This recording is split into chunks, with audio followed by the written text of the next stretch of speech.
Hello and welcome back to the Deep Dive. We are back with another stack, and today we're looking at something that feels remarkably grounded. We're digging into a transcript from a platform called Código MujerPA. Or Code PA, yeah. Yeah. It's a really interesting choice for a deep dive because, usually when we talk about this topic, and we'll get to what that is in a second, we're looking at these, dense, technical white papers. Or economic forecasts. Exactly. But this source, it comes from a different angle entirely. Right. Just looking at their tagline gives you the vibe immediately. Growth, consciousness, and future. It feels less like a tech briefing and more like a manifesto for living well in the modern age. Consciousness is the key word there for me. I mean, it implies being awake to what's happening around us rather than just letting it happen to us. Yeah. And considering the topic is artificial intelligence, well, staying awake is probably the best advice we could get. It is the topic of the moment. I mean, you can't open a newspaper or scroll a feed without hitting it. But what caught my attention with this piece is the framework. They don't start with, here is how a neural network operates. Right. They start with the emotional and existential questions that I think everyone is actually asking. They cut right to the core anxiety. The source frames the whole discussion around these four pillars. Is AI a blessing? Is it a risk? Is it the future?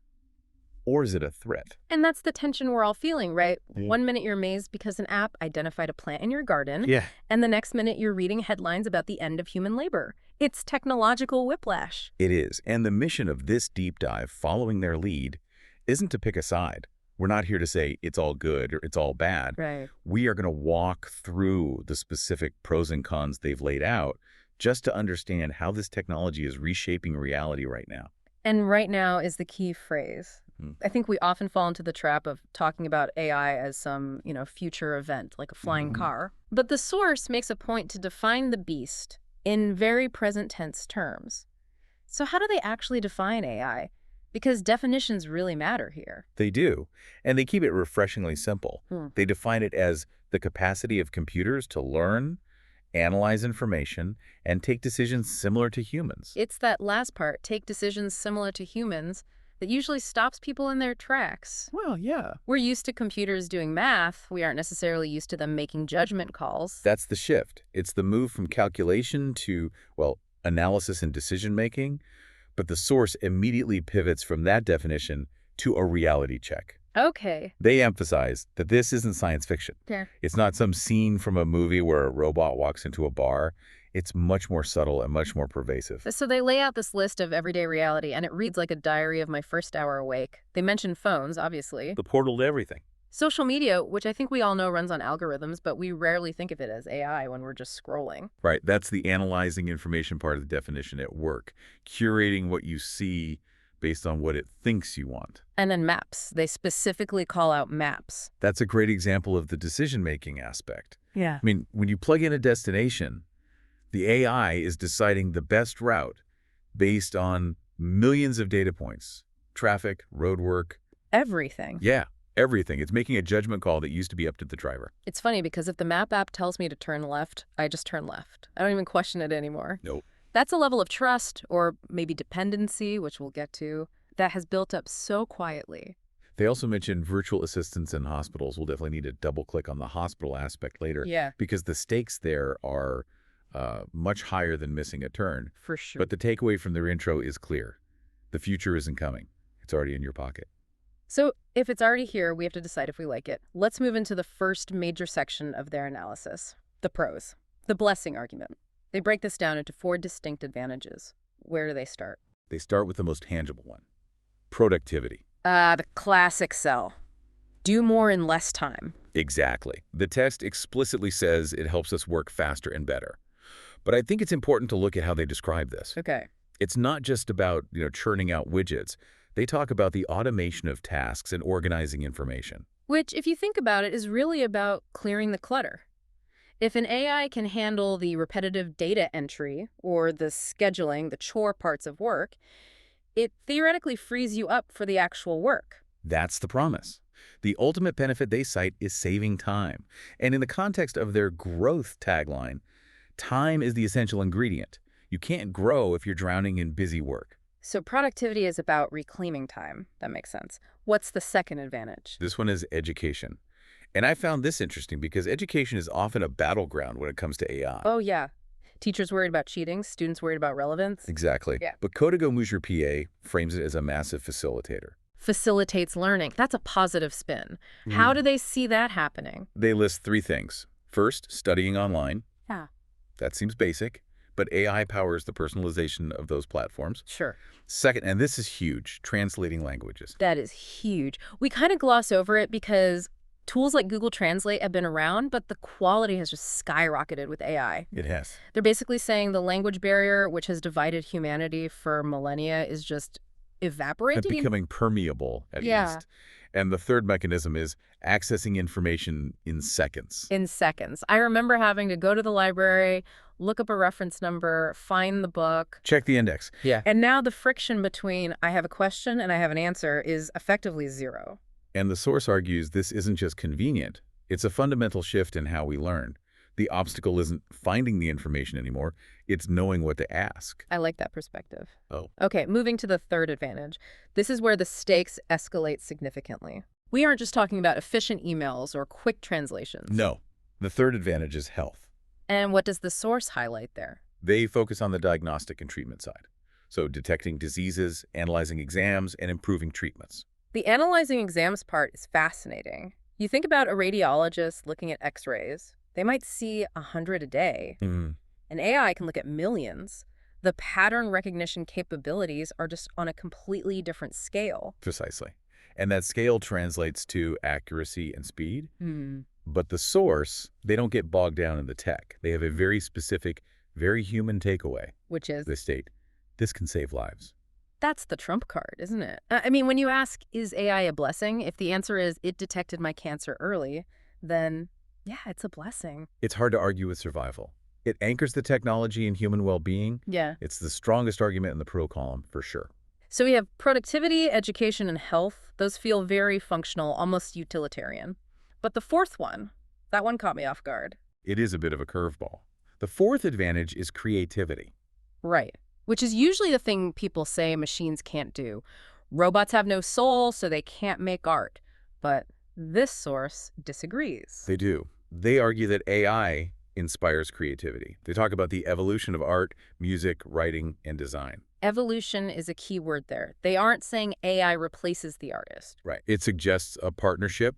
You know, think about a musician using AI to explore chord progressions they wouldn't have thought of, or a designer using it to iterate prototypes instantly. So it's a tool that expands the canvas rather than painting over it. That's how the source views it, which, again, fits that consciousness theme. If you use it consciously, it's a tool for evolution. Okay, so looking at the blessing ledger, it's pretty strong. We're working faster, learning instantly, staying healthier, and creating new kinds of art. It sounds like a utopia. It does. But there's always a but. We have to flip the coin, and the source doesn't shy away from the dark side. No, they're very clear that this is a double-edged sword. We need to unpack the cons, the risk argument. Let's dive into the shadows. What is the first disadvantage they list? It's the one that dominates the headlines, the one that causes the most anxiety, loss of jobs.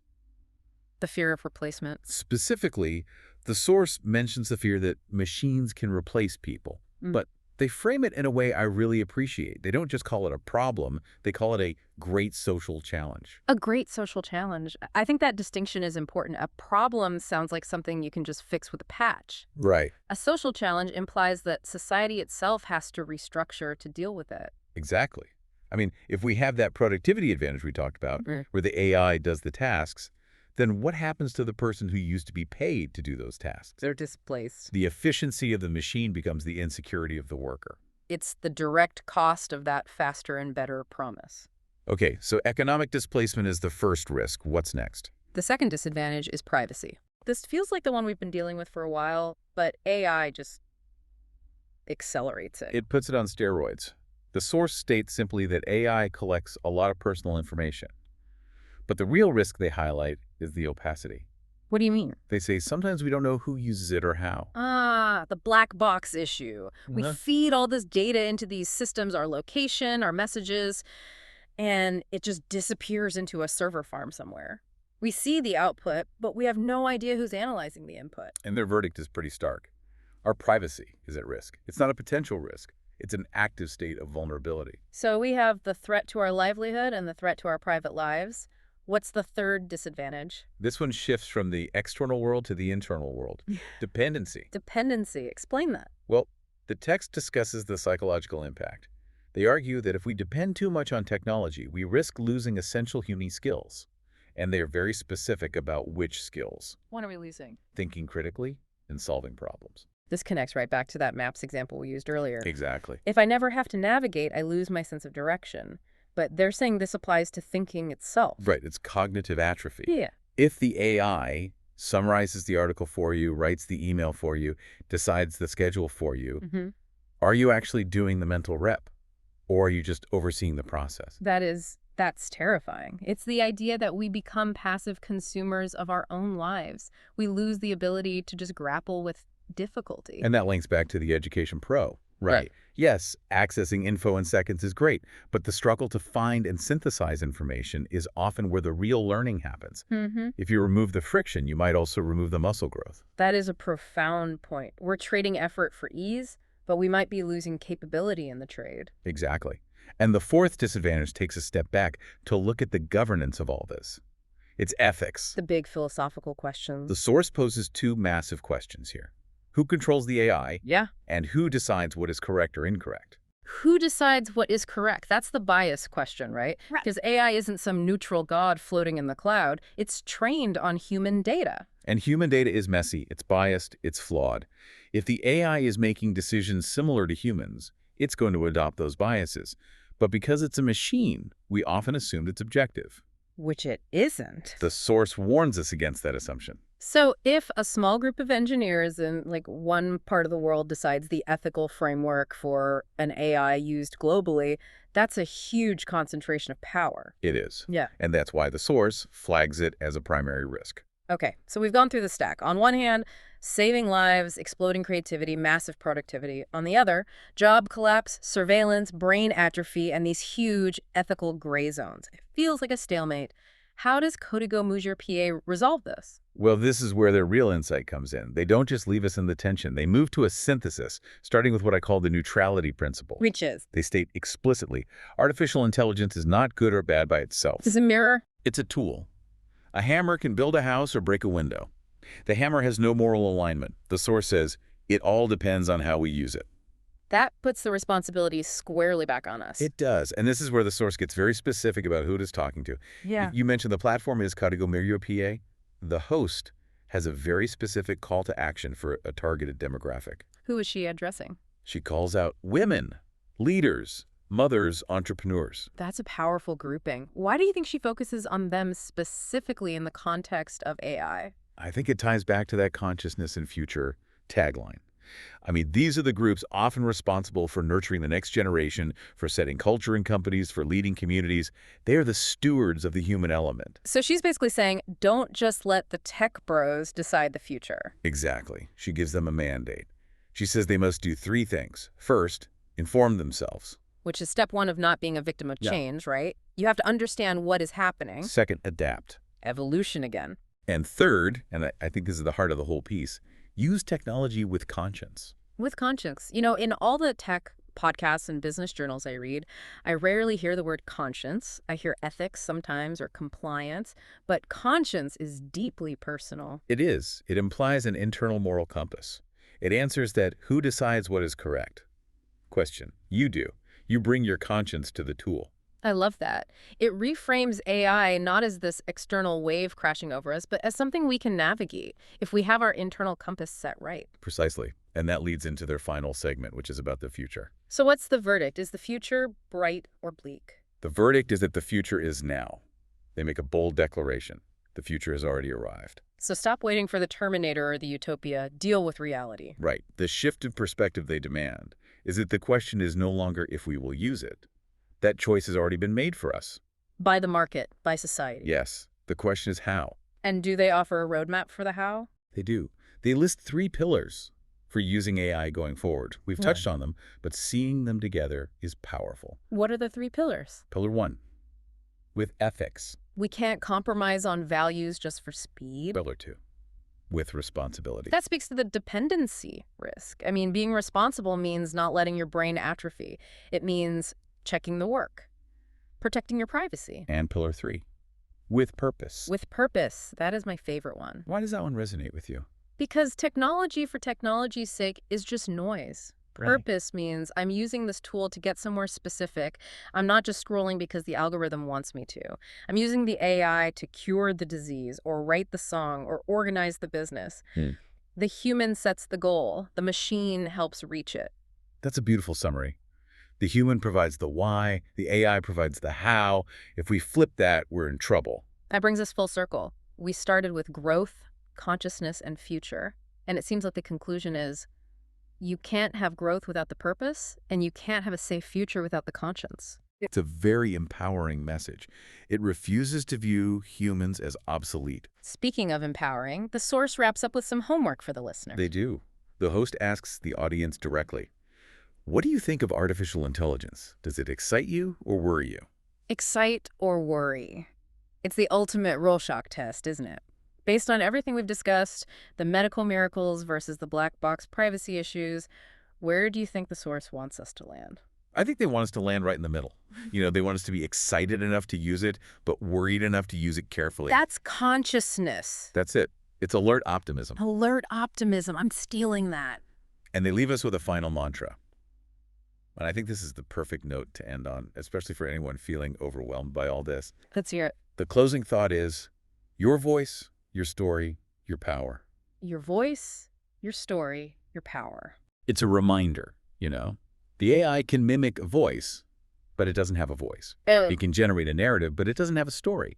And it has processing speed, but it doesn't have power.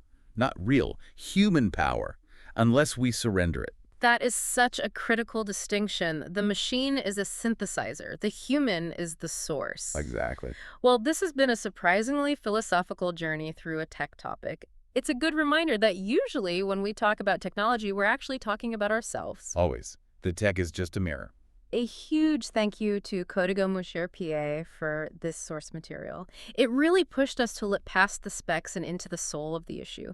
And to you, listening, does it excite you or worry you? No. And more importantly, how are you going to use your power today? Use it with purpose. Thanks for listening to The Deep Dive. We'll see you next time.